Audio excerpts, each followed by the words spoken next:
Welcome, football aficionados, to the only football podcast that features a Marie Curie Research Fellow in astrophysics and a Hollywood writer. Tonight, we're doing something a little bit different, and we're having a CADS chat with Charlie, where we dive into the dynamic world of entertainment and sports with a talented actor, producer, and avid Spurs supporter, Charlie Bewley. From his exciting on-screen performances to his unwavering passion for the beautiful game, this is a fantastic opportunity for us to get up close and personal with a true multi-talented enthusiast. Join us as we uncover the thrills and spills of both the silver screen, big and small, and the football pitch in this candid conversation with our very own Charlie Bewley. Let's kick things off, shall we? Charlie, welcome. Thanks very much, mate. It's great to be here. Nice to see you in your box at the Spurs Stadium. I wish. Yeah, I think you've probably been closer than I have over the last few years. So, yeah. So, how are things? How are things right now? What do you mean? God, be specific, and I can tell you how things are. Is the strike obviously, the strike's still going on. You've got a bit of time to yourself, so you've been other things. Yeah. To be honest, the strike's been great for me. And people, that's probably, crossing the picket line in a jovial way. I don't mean to be, because I know a lot of people have lost their jobs and people are genuinely struggling down there. I have great sympathy for those guys. I mean, for me personally, it's going into writing. I'm not in the Writers Guild yet, so I've sort of had a free swing at things. And as I've told you, I've got into construction and calloused hands and those annoying little cuts you get on your fingers. Those are my biggest problems these days. So not to mention a leak in my floor currently. But in terms of Hollywood, 2.5 hours down the road, the picket lines are still ongoing. They're still trying to negotiate with the producers there, and the writers got a great deal. The actors getting a great deal, and it's all centering around this AI thing. So not to bore our Spurs supporters too much, but we don't really want a world full of I don't know if you remember The Irishman, but that's sort of like the tip of the iceberg. That movie, The Irishman, tip of the iceberg in terms of how AI can work. Those guys won't even be acting in the future. They'll just be, their image rights will be put into AI, and they will be acting as if they, Robert De Niro was like 25 years old again. Yeah. And so we're sort of, the crux of all the strikes is to protect against what will essentially be a fabricated viewing experience in the future. It's a really interesting subject. Before. We have had that before. There was a film in the 90s that was completely generated by computer graphics and stuff like that. Obviously had human, doing the voices and things like that, but it was still, that would be the next step, clearly. I think there's always going to play.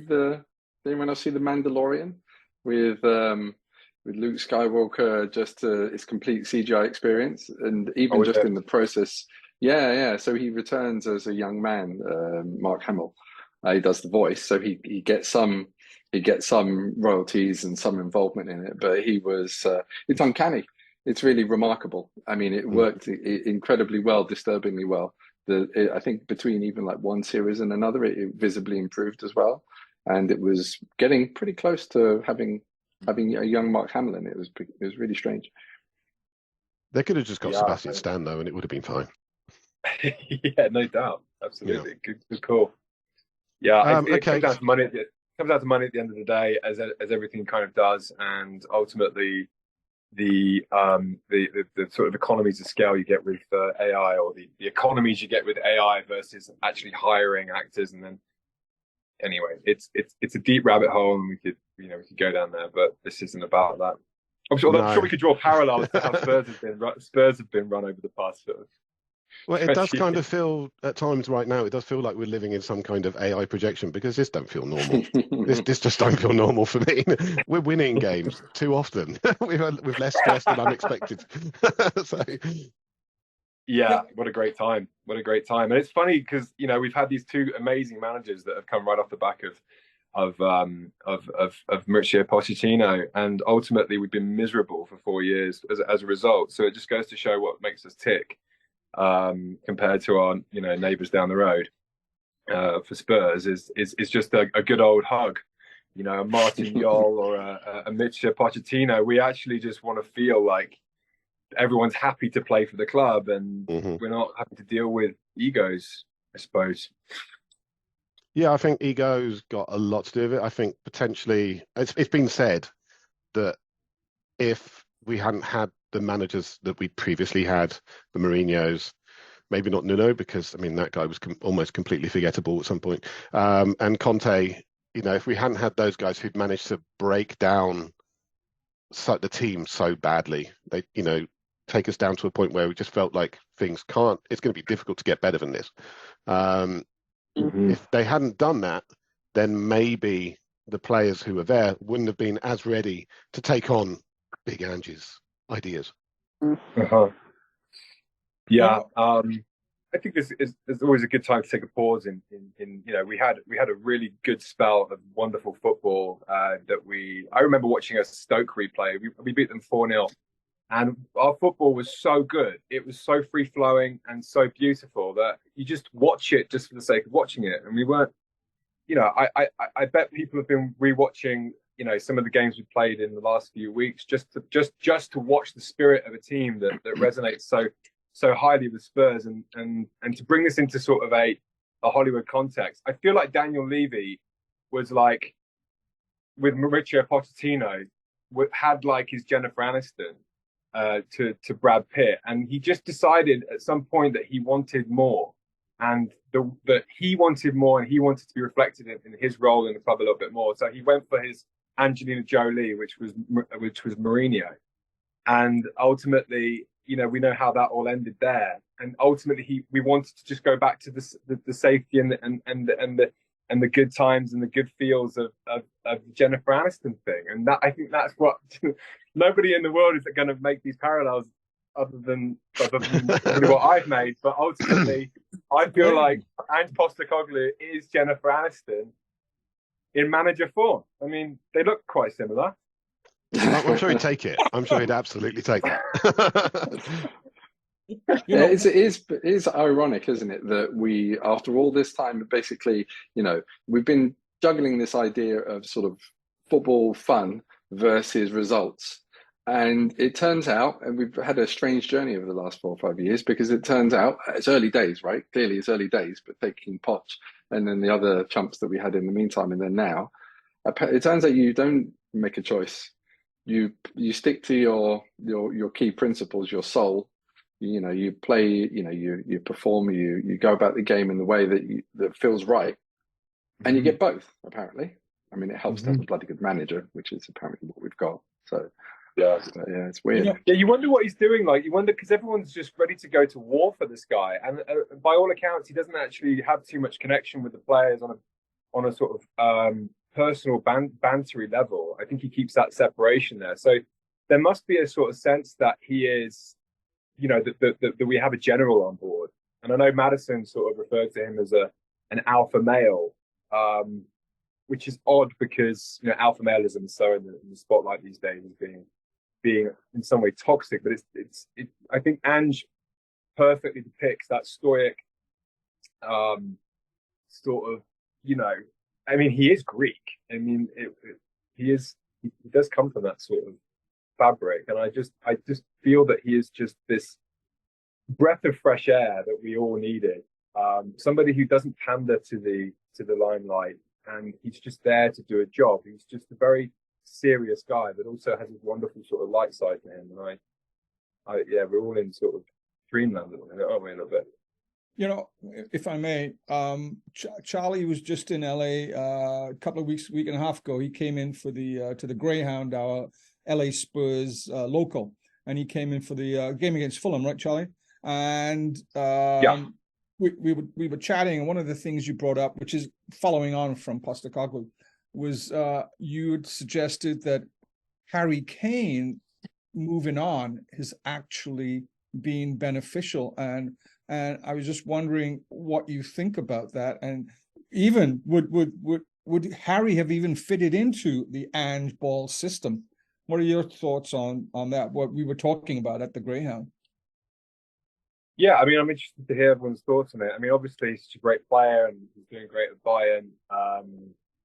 and I think I don't think there's anybody out there who doesn't wish him well and wants him to win something. So if he's going to sacrifice the next 4 or 5 years at Spurs, you want him to come back. You want him to come back as a legend, but also having won what he needed to do in order to feel like his career was complete. I feel like he's obviously doesn't have anything to prove to anybody else. He's just knocking him in from his own half. He's a great player, but for some reason people judge stuff on trophies, and I don't think that someone like Lampard or Gerrard is any better a legend for having won all the trophies that they won. I think that Harry, in his own right, is a legend just because he's a great player, and he's been a great servant to us. And to be honest, I think since Pochettino left, and you could even argue before that, because he didn't have much of a run in the Champions League up to the end of the Champions League final. I don't think the teams needed Harry as much as everyone's made out. I think we needed to lose the gravity of Harry Kane in order to play free-flowing football a little without this sort of the gravity of someone being in the box that you have to pass to all the time.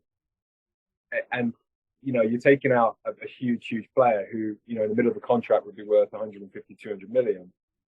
And somehow, for me personally, I feel like he stayed a couple of years longer than he could have done, and therefore the process of Tottenham of this painful rebuild was actually stagnated as a result. Wow. Personally, I don't. I mean, I think that we would be better with Kane than we are currently, but not by much, right? Because it's hard to do much better than what we're currently doing. But I think that the big issue is that under Conte, I think that the drop off would have been really steep. So we're sort of on a par. We were so dependent on individuals doing extraordinary things, Son and Kane typically, to break the deadlock and score goals, because we didn't really seem to have much of a plan that wasn't really working.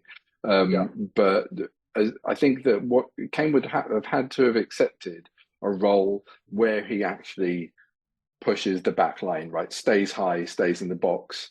So you lose something, because what Kane does is, Kane basically does everything brilliantly apart from run fast. So he's an all-rounder apart from going quick. Apart from when he played for England. Yeah. But the one thing we would lack, that we would miss, is Son's runs behind, right? And that sort of speed over a few yards that he's jumping on things quick. So Kane is brilliant at everything else. And I think that Kane is like a much better version of Richarlison, right? So I was thinking about this earlier on. It's perfect, like for like comparison. It's just like, take like a 99% player on everything and then just lower that by like 90%. This is worse than my Anne and Jennifer Aniston. I think there's more similarities. Yeah, so far we've had Anne compared to Jennifer Aniston and Harry Kane compared to Richarlison, so we're doing good. Right. But Richarlison is very good in the air and then kind of okay at a bunch of other stuff, is basically the point I'm trying to make. But Richarlison hasn't been getting much joy in the air, or at least he wasn't when he was playing centrally. There aren't that many crosses being put in, and that's part of what you want Kane to. That's what Kane would be amazing in this team, in this system, if we had more crosses of the ball. But we're not doing it that much, and with Perisic injured, we don't have that many decent crosses of the ball. So I think that at this particular point, we probably wouldn't be seeing much advantage. But the big problem we would have is that we'd lose Son, right? So Son is not that much good in this system on the left. So, it basically becomes Son versus Kane if Kane was still here, I think, a little bit. You could argue that obviously Kane will walk into any team on the planet, and you could never, I don't think he ever sat on the bench for us. I can't remember one time he sat on the bench, in the past 7 or 8 years, but he's a must play person. I think for me, it's more of a sort of club psychology thing. I think that we needed to hit rock bottom as a club, and I feel like this summer we hit a certain rock bottom, and because of Kane's goals, I think about when he equalised against Chelsea, which sort of patched up the cracks in the poor performance. I think it was 2-2 a couple of seasons ago. He was always there, Mr. Dependable. Everyone was like, Spurs without Kane is nothing. And I think that you have to, at some point, hit a certain rock bottom in order to bounce, in order to kick back up off the bottom. And and resurface. And I don't think anyone had any expectations over Spurs this year. In fact, I was going to take a year off Spurs somehow. Just I don't know if anyone's ever thought about doing that before, but I was actually going to go on a self-imposed Spurs ban for a year and just see what would happen if I popped up in the summer and see where we were at. I'm so glad I didn't now. So maybe we should go back and watch one of the other podcasts. But I remember being quite optimistic. But believe it or not, it's easy to say now, right? It's like, oh yeah, sure you were, Matt. But I was. I mean, partly based on what we saw in pre-season. I think rock bottom was that outrageous rant that Conte had before he left. That was it, Southampton or whatever it was. That was horrible. Yeah. It was so poisonous. How much truth do you think there was in that then? That rant? I think it's total bullshit. I think there's a man looking at self-preservation. I just thought I was absolutely disgusted by him, and I thought that, I mean, it's fun looking back on it because he's clearly talking rubbish, because he was saying that it's not my fault, it's all you guys, and then you take him out and everything's great. I mean, obviously we've signed some good players, but that's not enough. Conte was the problem. The thing that really bugged me with that rant was he went through and he said, the problems in this club is nobody wants to step up and be a leader. Nobody wants to take charge. Nobody wants to take responsibility. And I'm looking and I'm going, you're the manager. That's your job. It's literally your job to take responsibility, be the leader and take charge. That's what you're supposed to be doing. And he said, nobody's doing this. And when we do try and do it, it falls apart. And I was like, because you're not doing the job properly. So, but I mean, if we take it back to Kane, I think we would be a better side with Kane in. But again, I mean, it's taking a really good side and adding a touch of stardust. Going to an example that Charlie might be a little bit familiar with. If you take a good quality film, like, I don't know, American Renegades, and you add someone who, like, I don't know, J.K. Simmons to the cast, it gets a hell of a lot better just by adding that little sprinkle. And it was a good quality film as well. So if you haven't watched it, people, look it up. So, yeah. Thank you very much for the little nod there. Do you think we'd have signed Brennan Johnson if we would have got rid of Kane? If we hadn't got rid of Kane? Good question. Probably not. I mean, I guess the money is a big difference. So again, it's this, like, somehow we've got a young team all of a sudden. I was looking at the team sheet, maybe even last season, going, wow, we are a really old team, old squad. Where's this painful rebuild? Who's going to come in and use these players and run a game? A fast running game like we're seeing in the Poch. That painful rebuild was just, this is what I'm saying, is like that painful rebuild was put on hold because we kept hold of Kane. Something like two starters older than 25 years old or something in the club now. So with Kane, we would lose a significant amount of pressing.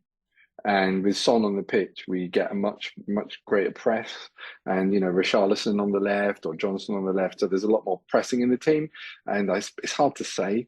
But if Kane was in the team, maybe we'd lack that, and that would be a problem for this system. But on the other hand, if Kane would be on the subs bench, of course, and that's a pretty good sub to bring on, right? If you look at the bench, Kane or Johnson, which one? I'd rather see Kane on the bench than Johnson. Okay, let me give you something, Matt. Would you rather sell Kane or Son? That's a good question. It's a difficult question. I'd sell Kane simply because he wanted to go. Yeah. I mean, it's difficult, isn't it? Because if you take out, I mean, you've got he's one of our own, boyhood, Spurs player, if not Spurs fan. And, you look at Son, who's been, a great ambassador, but still not as Spurs as Kane. I guess, if you could remove their intent. No, I'm just saying that if you took out the question of their own, I haven't stated an opinion, Charlie, so you can't disagree with me yet. You were getting on that. You were about to say Kane's more Spurs than Son. No, I think it's. I could conjure up a story where with Kane he's more engaged, more committed to the club, and then I think it's partly, maybe Stuart's right. It's a question partly of who's more committed. Because I think both are great. So if whoever's committed, I think that makes a big difference. But right, your question was about footballing style and quality. And I think that the answer you're getting at is probably right. I mean, it's easy to say now. If Son of 6 months ago, you'd be a bit more worried because you may be worried that he's finished. But at this point, he's clearly not. Sure. And with the Son that we're Sure. seeing now, yeah, you might be right. Maybe Son is the better player for Poch's system. But he is carrying the spirit of Tottenham, and he falls so nicely in line with the spirit of the. I mean, look at his relationship with Pat Matasar, for example. They're just like, he's like a big brother to a little brother. He's brought that kid in who was clearly very sort of awkward coming in, and he gave him so much confidence, and now he's a first team starter. He is the glue that binds that club right now. I never saw this coming. I obviously Son is the obvious choice for captain, but I never knew to what degree he would bind the club and actually just bring that. I mean, I can't imagine our club without Son anymore. I can imagine obviously without Kane, but without Son, you lose that. Every training video, he's just dicking around with people, and he is having so much fun and bringing so much lightness to proceedings. And he's still rapid, and he's still putting away the goals like he always used to. I don't know, man. There's, in retrospect, and I'm with you. He had a terrible season last year, and I wasn't sure. I was like, sell them both, and let's just completely restart from scratch. Are you on the Tom Holland plan? Okay, yeah. Whoa. Yeah. Could we look ahead to Monday's game? Is it possible? Because for several reasons, we've got 10 games under our belts in first place, but we've got Chelsea, I believe, Villa, City, Newcastle coming up, so some challenging games. My question is this: what do you see happening? Is Ange Ball sustainable over this? This is when we need to prove, yes, it is sustainable. How are we going to get through this this next round of games? What do you think? So we've got Chelsea, then Villa, I believe, and then City, and then Newcastle. Wow. Sounds like our end of season running. Yeah, exactly. And a great challenge, and I'm sure Ange is not scared or anything like that. I'm sure he's looking forward to it. But what do we envision happening over these next 4, 5, 6 games? Well, it's a great game. It's going to be a huge game on Monday, isn't it? I mean, not least because it's under the lights. Monday Night Football, I think it's a bit special. We're going to get a lot of scrutiny from Neville and Carragher over this whole, this game. Obviously, in the past, it would have been, you'd think that Chelsea would be coming in as the favourites, whether they're home or away. But something's happening at Chelsea since Abramovich has left. They've lost a bit of arrogance, and they're fragile. And Poch, I mean, I love seeing these memes that Poch has gone to Chelsea to completely implode the place and just bring it, right back down to earth. I think that's quite funny, but I don't think Poch looks very happy there. Personally, we know him very well. We know what he's like when he's on fire. His English isn't so great anymore for some reason. I mean, I'm looking at things that are very sort of a wide view right now, and maybe come into the football in a second. But I don't know if you remember when Poch first came to Spurs, that it took a while for him to click. And I think a lot of people were sort of just like wondering what was going on here. But ultimately, I think he will click. It's a tough group of players to do it with. But I don't think it'll be on Monday. And I think that we have the momentum. Everyone's going to be super fired up for Chelsea. Obviously, seeing Poch come back, it's going to be a bit of a sort of blessing and a curse for him, because he's an emotional guy, and I think the emotion will be high for him. And it will be interesting to see how he takes that emotion and puts it into his own players. With Spurs flying high right now, it's going to be an amazing game. Can't wait to watch it. Should be a great game. I'm obviously based just outside Paris, and over here with a lot of coverage when Poch went to PSG, and he never looked particularly happy there either. I don't think the project there suited him. I don't think the project at Chelsea suits him.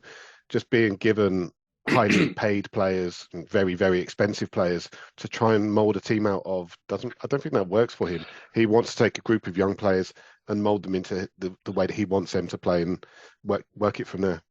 But I disagree a bit with that, Stu, in a way, because I mean the Chelsea project is, for a development coach, much more in his wheelhouse. PSG was a bit of a joke, and that never really suited him. It was like going up to the big leagues and dealing with Galacticos effectively. But the Chelsea plan, on paper, like superficially, is one that suits him well. It's just that the owners seem to be a bit mad. Like the organization at Chelsea is just a mess. Like they keep buying, they're just spending loads and loads of money.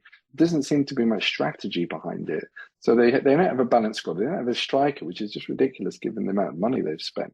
They're a bit of a mess, but like, you know, there are a lot of young players there that Poch would like to work with. So I think Charlie might be right. I think it might be it's just a bit too soon for him at this point. And, you know, working with a sort of pretty messy chairman and, you know, mad recruiting scheme is not going to help. But I think he'll probably get it sorted if they give him time. And this is Chelsea we're talking about, of course. How long is he going to get? Who knows? Well, I mean, if that's Chelsea in the past, he'd probably be already out, you know, on the chopping block. But it just doesn't. For me, I think he's going to have to fall in love with the Chelsea. I mean, I look at this in sort of romantic storytelling way, and I think that there's my alarm for the podcast. I think that ultimately he was waiting for the Spurs job to become available, and when it was clear that we weren't going to pick up the phone to him, he went with with probably the worst choice. I mean, apart from Arsenal, obviously, the worst choice he could have gone for. And it's almost like dating the girl, you know, of the chick you really want to date, her sort of best friend, and just to try and piss her off. And I think that, you know, it might have been a nice couple of months, bit of a honeymoon period, but ultimately he's got to turn up on Monday, walk into a cauldron of people who adore that guy and now absolutely are on the fence as to whether to love him or hate him. I mean, I love the guy and I feel really, really sorry for him because I thought he was going to be a top coach. What he went through at PSG. And I just think he's made a really bad choice coming back to England right now. I think he should have gone to a place where he was almost guaranteed to have some control and some success. Where that is, I don't know, maybe somewhere in Germany. But come back here, you know, on the back of some trophies. Maybe you could take over Bayern, I don't know, Dortmund, someone like that. But Monday's going to be a brutal night for him. Brutal. And it's tough, man, because we love him, don't we? I'm certainly a huge fan. He was the guy, I think, who kind of rekindled the love of Spurs after a fairly desolate period. I mean, we've had some really great personality managers in the past. Big Martin Jol, Harry Redknapp, Richard Pochettino.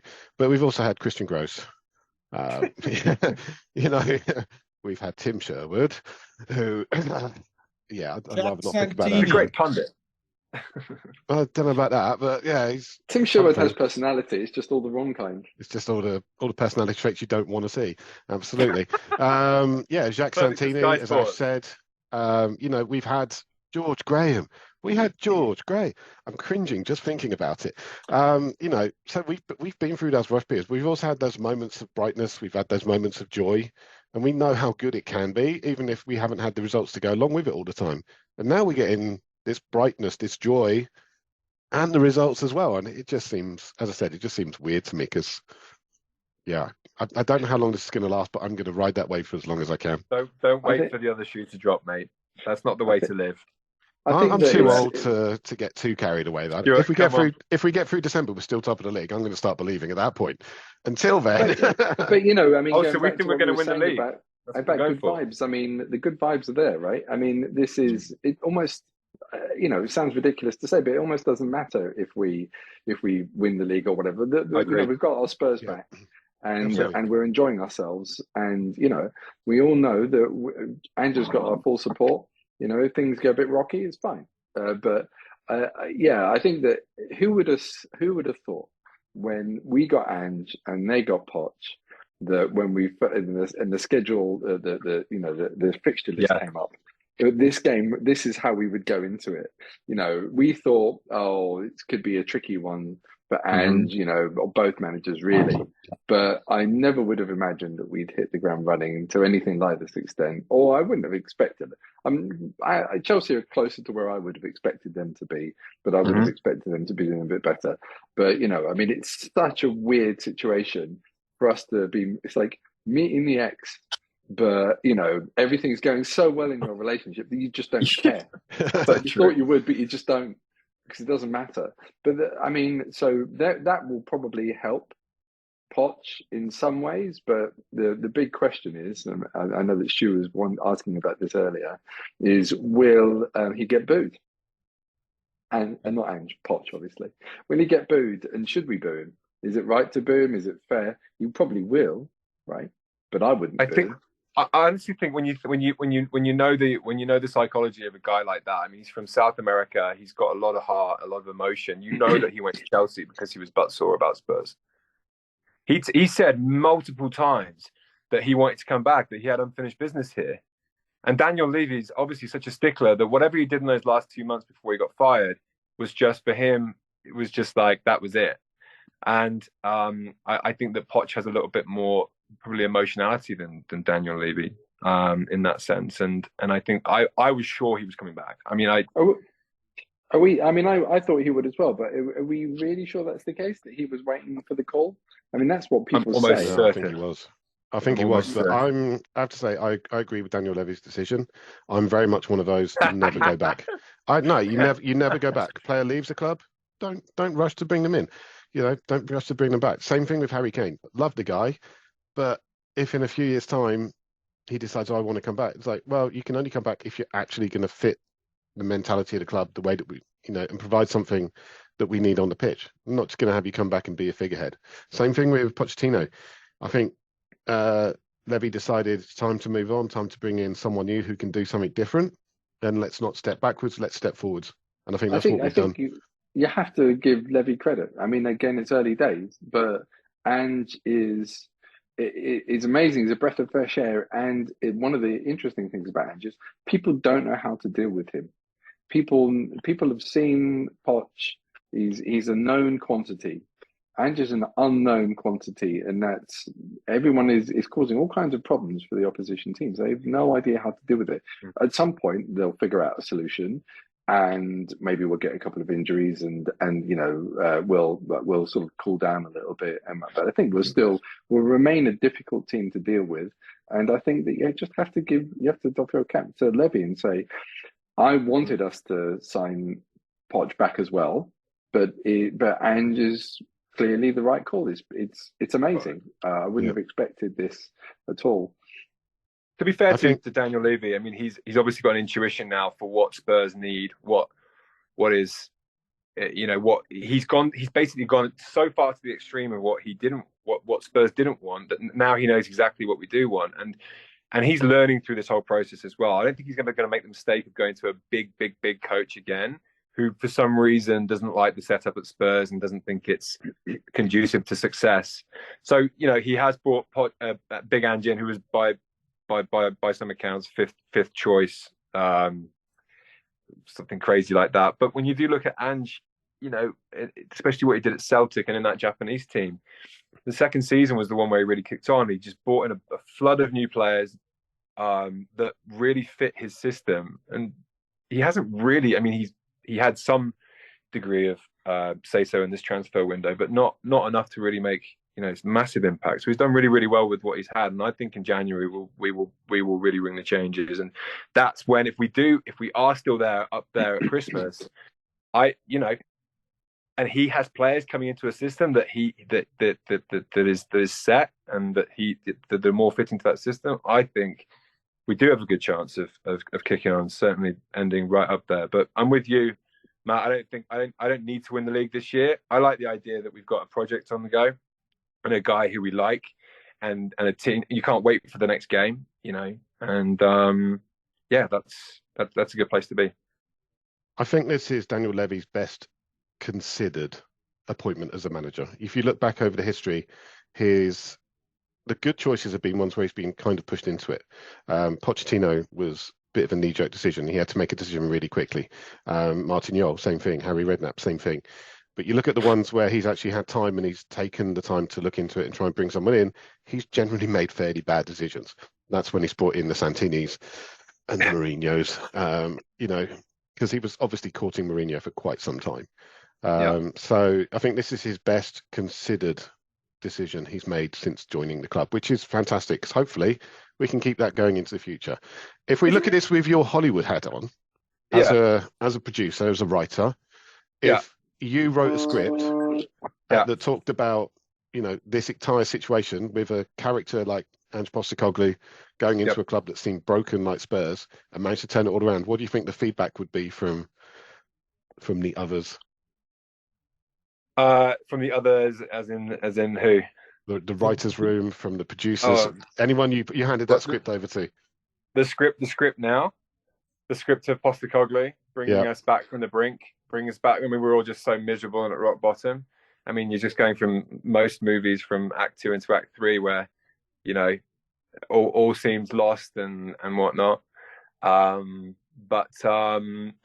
I don't think this is the end of something. I think that we're sort of in the. I think, you know, that painful rebuild that Poch was talking about was the end of the first movie, and then, you know, it was a bad, sad ending. I don't know. I think that it's hard to put a finger on it, because he's not been there too long at this point. But I like him as a character. He's kind of an anti-hero, isn't he? He's like, he doesn't, you know, he's a very personable person, but he's got this sort of demeanor about him which people just don't want to mess around with. And he's kind of old school, I suppose, in that sense. You want to cast someone sort of, you know, old school, like I don't know, De Niro or something. Like, he's just got that sort of grump on him, a bit like De Niro in Meet the Parents, you know, that kind of De Niro. I was going to say, Charlie, I could put on a few pounds. I'm Greek as well, so I reckon. So there you go. You know, I reckon, you know, just in case you cast him, just saying. But I could, mate. So there you go. I reckon it's got to be Russell Crowe. If you're gonna cast someone to play Foster. Oh wow! Yeah, you've nailed it. Russell Crowe. Yeah, you 100%. Carrying a bit of timber already, got a beard, you know, and Australian. So there we go. Yeah. Charlie, who would you play? Charlie, who would you play? Who would you play, Charlie? Who would I play? Conte. Meaty role for Conte. Imagine doing that rant. Yeah, that rant. I've got something to say about that when we're done. But I don't know. I'm happy on this side of the camera. But being an actor, guys, it might seem like a great idea at the time, but you know, you do sort of slice off a decent amount of your soul if you're not, you know, you haven't got your head straight. So to all the budding actors out there, only do it if you really, really, really love acting. Don't try and be a movie star. You then only end up getting burned. Well, you come from the Lee Strasberg Theatre and Film Institute, is that right? So that's very much method acting. So I come from the school of hard knocks up until the age of 27, and then just try my hand at something. And I think I just had enough energy at the time to sort of blast off into that orbit of what Hollywood was and stick around for a little bit. But you know, once you're there, the hardest thing to do is to stay there. That's the hard bit of success, is to actually sustain it. And I'm sure there's many football sort of metaphors to that. It's okay winning one thing, but you know, you got to be able to stay there. I mean, Leicester City won the league in 17, and then relegated 4 seasons later. It's tough to stay there. That's when you really find out what you're made of. Yeah. I'll say if we're casting this film, I think we'd have to put you down as how's your Dutch accent, by the way? Because Mickey van der Ven, I think, is the part you'd be up for playing. So how about James Madison? James Madison, I'd say. I think matters. He's a bit too tall for that. Yeah. Bit bulky, isn't it? Yeah. Well, I've got. Who's the stockiest player? Maybe Pedro Porro. He's got anger issues. You can tell he's got anger issues, right? Exactly. Yeah, he is just an absolute rabid. He is just such a rabid little gangster, that kid. I mean, he's really loving playing for Spurs. I love it. There are some interesting characters, aren't there? There's some interesting characters. It would make quite a fun movie. Well, let's hope that we get this sort of dream ending that justifies a movie sometime down the line. But it's an interesting cast. I would say that it would be a peak experience for me to write a movie about Spurs, but it wouldn't be with Spurs, and it wouldn't be with Spurs in the foreground. It would be probably from a child's perspective of what Tottenham is, and we've all been there when we're growing up, being Spurs fans. Just meeting a player would have just been absolutely make your year. Going to the stadium would have been just the most amazing experience. Like, to see it from that perspective growing up was for me one of the best things. So that's the way the movie would go. Some idea of that. But if you write a movie about Spurs, you're just in line for so much. You've got to absolutely nail it. Otherwise, oh God, yeah. You've got to absolutely. If you get it wrong, people will come out the woodwork and just absolutely go for you. Oh, and then similarly, you could. Mm-hmm. You're a real professional, Charlie. You're giving this practical thought, which I love, because I think for most of us, we have this conversation. It's just garbage. We just talk rubbish. But you're like, no, well, you'd have to take this sort of spin, and you have to think about the way it plays for the audience. Yeah, that is a good point. Oh, mate, I've thought about it. I've absolutely thought about it, and I think if we're going to spend 30 million on some Carlos Kickerball in the future, I could probably go to Daniel Levy. I've got his email somewhere, and just go, hey, how about you redistribute those marketing dollars, and we do something clever with the place. And I think he's a very open-minded person. You can tell that I'm not entirely joking about this. He's got a Formula One track underneath the stadium, right? And a bungee jump off the south stand. Like, this guy thinks outside the box, and love him or hate him, he's not going to stop anytime soon. And the Amazon documentary as well. He's clearly open to sort of different media and different ways of exploiting Spurs, but in a way that I don't have a problem with, actually. Right? I mean, it's all putting us at center stage in somewhere or other, and a movie would be or a TV show or something. Yeah, I don't know. For sure, I think it absolutely. Absolutely, I think our outlook on it is somewhat, what I say, not blighted, but tempered by our age, Matt. We're a little bit older than the typical podcasters and vodcasters that are out there covering Spurs, and because of that, we have this base of experience to look on. I look at what Daniel Levy's done, and I go, that's fantastic. More of the same, please, because I remember the Alan Sugar years and before, and I don't want to go back to that. So, yeah. Absolutely. There is a real age difference in terms of how people view Daniel Levy. It's a real clear split. Also, apparently, so someone was saying that there's a real clear split in terms of age about how bringing it back people view Pochettino, because it seems like some of the younger fans are more likely to boo him. So directly. So how would you? So if you're in the crowd on Monday, how do you react to Poch coming out before the game? Do you boo? Do you cheer? Do you say nothing? What do you think? Great question, isn't it? Guard of honor? Nah. Okay. So your position is clear. Ash, what do you think? What do you think, Ash? This is a tough one, because I was so pissed off that he chose Chelsea, because I think, as Charlie said, the two worst teams you can go to are Arsenal and Chelsea. I mean, go to Man U. I'd go ahead, whatever. Arsenal, Chelsea. Why? I think Charlie was also right. I think he did probably despite Levy for not even making the call. So, what would I feel? Well, the churlish guy in me, side of me, would say, "Yeah, I'm going to boo him."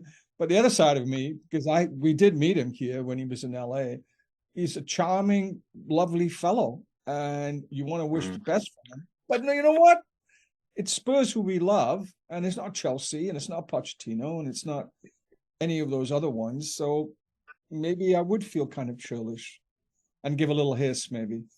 You know what though? If he was a manager who I thought would react to being booed or whatever, and actually take it into the performance for Chelsea, and for me, what the most important thing is that we get the 3 points on Monday, and that we play the way we play, right? That's the most important thing. So when I think about how to react to Pochettino, I wonder about the knock-on effect of him, either being booed or celebrated, clapped, or whatever, coming out as a Chelsea manager. And I wonder how it will affect him as in his ability to actually, make Chelsea competitive on the field.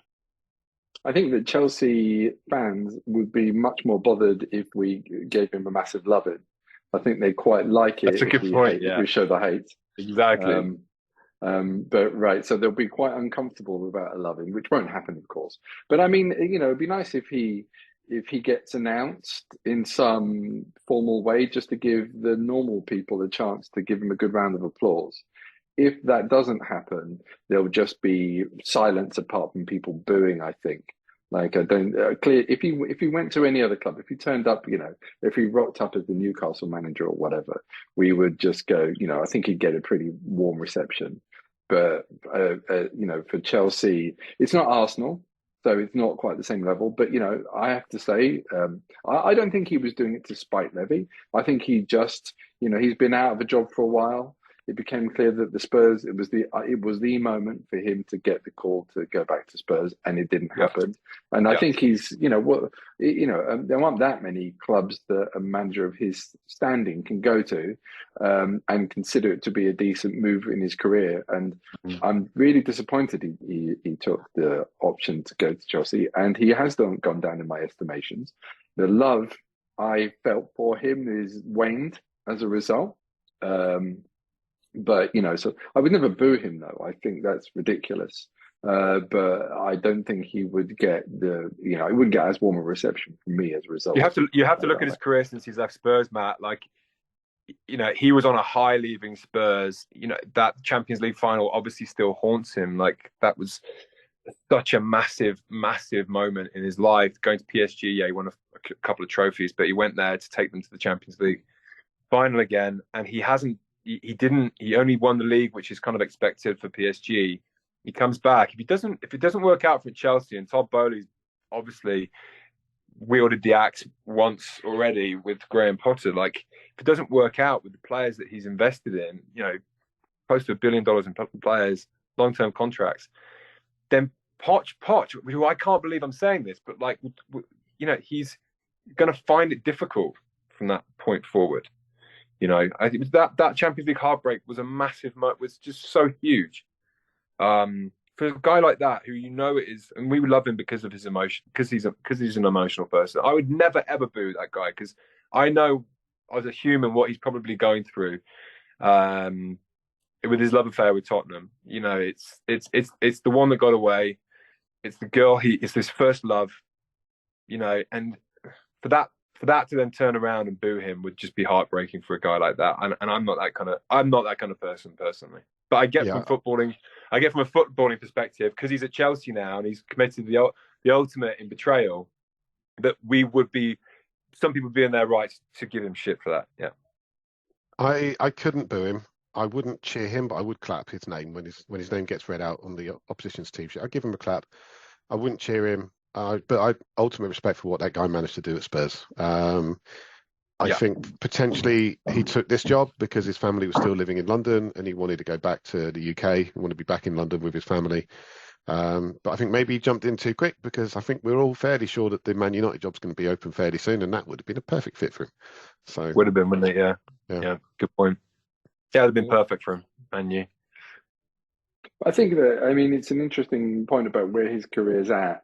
And I don't think PSG was the right fit for him. He does need a sort of development job. And so Chelsea could work out quite well for him. But there are genuine questions about his ability as a manager, I think. I think he's a little bit of a crossroads. I think he did make some mistakes, and I think that at Spurs. And I think that there's a good reason why he wasn't rehired. I think that he was culpable for our lack of squad development to a greater extent than people realise. That's my sense of it. Heard rumblings of him sort of turning down a series of players and not wanting to make signings because he wasn't interested in the rebuild. He wanted to bring the team to a trophy with this mature group. Do you think that's true? Do you think that's honest? Like 2 transfer windows? Because I think that those 2 transfer windows was the poisoned chalice. I think is that the metaphor? I don't know, but that's where the trajectory of our club just stumbled on the way up, and it never recovered. Well, I think that you have to take into account the fact that Pochettino claimed, and I think it was borne out, needed 6 months with any new player. So he liked young players to develop. He liked transfer players to train them up to what he wanted from them. And at that point, we were supposed to be trying to win a trophy, or we'd peaked, if you like, and we were trying to like get over the line, win a trophy with some pretty old players like Moussa Dembele, who was absolutely critical to our success and was on his way out. And I think that he was, rather than sort of bring in new players that could have pulled focus, or made that process dragged out a bit longer, I think he was trying to make the most of what he had. Having said that, I mean, I can't know that that's true, really. I mean, I think you can tell a story either way. Either he wanted to keep the squad stable, or that he wasn't given the players that we wanted, or maybe he only wanted. But he's never really a man for these big stars, was he? So, I mean, I don't know what kind of player. Maybe a young player, just to sort of mix things up a bit. A really quality young player would have been good. But we'll never know. Yep, we will never know. Quite contemplative end to that discussion. Well, it's sad because it was so perfect, and it deserved something, and we got close to the league, and we played great football, and everybody, and really that Tottenham team, if you think about the players we had in it, the Trippiers and the Walkers and the Delis and whatnot, it's not like apart from Dele, obviously, which is a remarkable journey and just almost baffling, but the Trippiers and the Walkers have just gone on and kicked on from Tottenham, and you don't want to be that club that's the stepping stone for people's success. But this brings me back to a little bit like what I want to say about the Conte brand, which was Conte in that sense, take what the ego out of it. Was he putting the pinpoint? Was he nailing the tail on the idea of what Spurs, the whole Spursy psychology is? Because I think for me that's the most important thing, really. It's like when you focus on why Spurs are perennial underachievers, that Spursy thing is a tag that none of us enjoy having, but ultimately it's somehow in our DNA, and it transfers from players through managers and through stadiums. And we have to take accountability for that as Tottenham fans, and address what it is that we carry in our DNA that means that we don't, for some reason, or we do have that feeling that on 80 minutes when we're 3-0 up and we think we're still going to draw. I would disagree a bit with the premise that you're putting forward, because it depends what you call underachieving. And for those years with Poch, we may not have won silverware, but in terms of league position, Champions League final, neglecting domestic cups, and naturally we didn't do very well in those. Excuse me. That was my attempt at a fart joke. So just trying to lower the tone slightly. No, I think that we overachieved, because financially we were like, particularly before the stadium move and during the stadium move, we were sort of financially 5th, 6th, 7th in the league, and so we were punching above our weight in terms of being in the mix. And I think that Champions League football is, I know people don't like it, fans don't like putting it this way, but Champions League football is like winning a trophy. We all remember when it was a dream to be playing in the Champions League at all, right? There was the Sky Four, the Big Four that we couldn't break into, and we wanted to see Champions League football, in which we were struggling to get UEFA Cup football. I mean, where we are now is a world away from where we were, and we did punch above our weight. It didn't get culminate in a pot that you can put in a cabinet, but I think we did. And under Poch at his best, the Spursy tag was like a badge of honor, because to me, Spursy meant that we fight our way through games and get results anyway, for the most part, apart from sort of a couple of key moments. I hate the Spursy tag. I think it's a really cheap throwaway thing that I don't like. I much prefer, as Charlie says, the Spurs DNA. And I think if you look at it, if you really boil it down to Spurs DNA, what are we about? What do we do as a club? How do we play football? You know, what do we like to see as a fan base? After Conte left, after Stellini left, when we had that disaster, we suddenly saw a manager, head coach, however you want to call it, Ryan Mason, who really has that Spurs DNA running through him. You know, and I think in future he will be a very good manager, hopefully for us.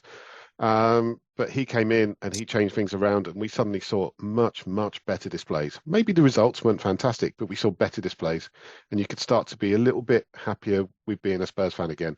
And one of the things Pochettino did was he reinstalled a sense of pride in being a Spurs fan. You know, there was some metal there. There was some pride in being able to watch your team go out and do it.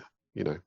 You know what? Like you've nailed it, Stu. I think Mourinho and Conte were such self-servants, and they were there to, almost, it felt like a favor to Daniel Levy. Yeah.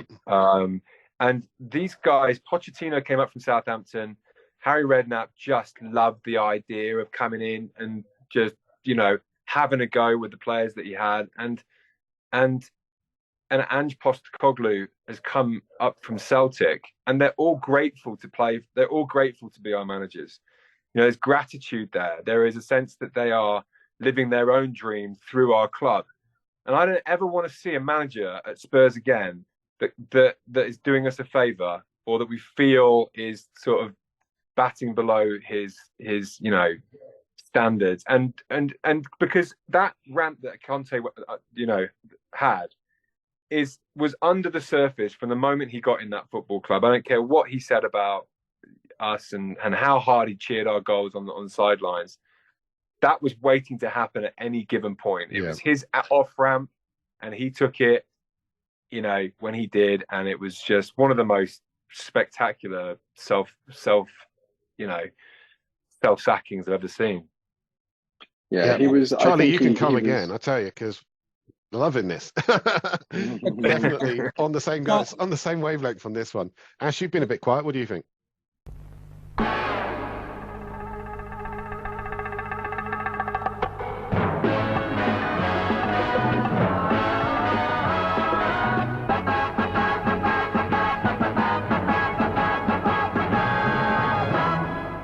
We were just talking, Charlie, about social media and the impact of social media. I believe you told me you may not want to talk about it, but you had some bad incident happen. I think it was social media when you were visiting White Hart Lane. But anyway, what's your take on social media, the impact, and also what's coming up with you, buddy, apart from the leagues? the leagues. Yeah. Well, no. Our league. Yeah, the league status. Yeah, no, we're definitely. I'm definitely tickety boo on that. It's amazing. It's amazing, and you know, not to forget the question, but when you're living on the west coast of America and you're watching, and you're a Tottenham fan, you know this, Ash. You get up at sometimes 4:30 in the morning to watch us, right? And people are either coming home from the night out or going or getting up in the morning. If we don't win that game, it's that's the day done. It's done. It's not like you can have a day up until 3 o'clock or 8 o'clock, and then, you know, you may win or lose, and then you can go to bed. No, your whole day is done at that point, and it's just it could be a horrible way to wake up, but similarly, it could be a great way to wake up. You know, and right now it's great. Social media, yeah. Well, social media is really interesting because it seems like the whole world is existing on Twitter. And actually, it's just a fractional microcosm of what's actually happening. So if you can remember the fact that most, very, very large amount of people aren't on Twitter, and that doesn't represent what's really going on in the world. Unfortunately, that whole mechanism has been weaponized by people, various governments, this and that, not to get too much into it. And it now seems like the whole world exists on social media and everyone needs to have a voice. And I think a lot of people are tuning out. And I'm probably one of those guys. What? Yeah. What's coming up for you? So, well, the strike is obviously happening ongoing. I think it's coming to an end. I think everyone's sort of, psyching themselves up for what's to come. Everyone's going to want to work a lot to make up for the lost time. Personally, I've been between being an actor and a writer for the past 6 years, and actually, when back in 2014, I don't know if you guys remember the Rocky V movie. Remember Rocky V? Which one was that? The best one. About the best one. It was okay. Well, it's the only one I watched. Anyway, it was, for some reason, it was always on at Christmas. It was always on. I always caught it. I never knew why, but the kid in it, his name is an actual boxer. His name's Tommy Morrison. And when I was at the height of what I was doing in the acting world, I was starting to like pick and choose my roles a bit because I wanted to take the next step into lead roles. And Tommy Morrison was he was I really wanted to play that role. He had, just that role in Rocky V was sort of such a huge moment in his life, a life which would go on and end tragically. He died of AIDS in 2013. But the whole story is unbelievable. So I chased that story, and the adventure of chasing that story into Oklahoma and visiting his mum and hearing about his dad and just that whole culture of Oklahoma and poor white America really was the adventure I've always been looking for in Hollywood. And so that movie is now written, and it's casting. It's called The Ballad of Tommy Morrison as it stands, but it'll probably end up just getting called Tommy, I think. But that's my first writing foray, and yeah, there'll be a role in that, but that's really what I'm sort of focusing on right now. So a good boxing movie, a deep, dark boxing movie, sort of in the realm of, you could say, Raging Bull. But it's got all the action of Rocky in there as well. So it's just a really interesting, wild story. And it has Rocky V right in the middle of it. So did he actually fight somebody famous? Did he fight somebody famous? He was world champion twice. Yeah, he beat Foreman. He beat Razor Ruddock. And if you guys go on YouTube, you can see the best left hook ever thrown in a ring. I think there's no contending it. Razor Ruddock, who went the distance with Tyson, was out cold, standing up, and then he fell over and hitting the canvas woke him back up, and he got right back up again, and and carried on. It was crazy. But Tommy won that fight, and then quickly, soon after that, he fought Lennox Lewis and lost against Lewis, and that's when Don King took him over and was lining him up to face Tyson, and it was the first fight on that 3-fight journey that Tommy was fought in Vegas, and he was blood tested, and that's when he was found to have HIV. But that's only really just a sprinkle of what the story is all about. So I really look forward to that coming to the fore. And I'm dead serious about the Tottenham thing. I think it's obviously you can't mess it up, but I think down the road, on this journey of being a writer, it's just an inevitability, because I just spend so much time so emotionally invested thinking about Tottenham. So you come and join CADS. You'll hear lots of different angles. You might get some interesting material. You come and join the group. Yeah, I shall give you all the details. Well, you guys are in France, right? No, we are basically all over the world. So Matt and myself are in France. We've got other people based in the UK. We've got people in, quite a few in America now, aren't there? Belgium as well. Yeah. And then we've got Sam, I think, who's still with us, who's in Germany. So lots. We're just spread out everywhere. It's a forum, but it's on Facebook. That's the only problem. Yeah. We never found a better home for it, but it's a closed group of grown-ups in the it's a breath of fresh air. Adult group, is it? Oh, Not that kind of due good. to age, not content. Maturity. Yeah. No, but you've seen all these. You've seen different Yeah. forums and different groups, I'm sure, and there's all kinds of rubbish spoken. People get a bit overexcited, but no, we're a sensible bunch. We're nice and calm. We have grown up conversations that we post on YouTube, and we might actually get up to double figures this time because you've joined us. This is our audience. We broke 100 views last time on the last one. Oh, did I really? Yeah. Maybe we get to 150. Well, we're not very yeah, serious. for absolute failure there. Thanks, boys. So hopefully. But your name's going in the credits, so it's going to have to be good. I get a credit. Okay, that's good. Nice. Good luck. Good luck with Tommy. It's fantastic. Sounds amazing. You got to send me the script. I'd like to read it. Yeah, absolutely.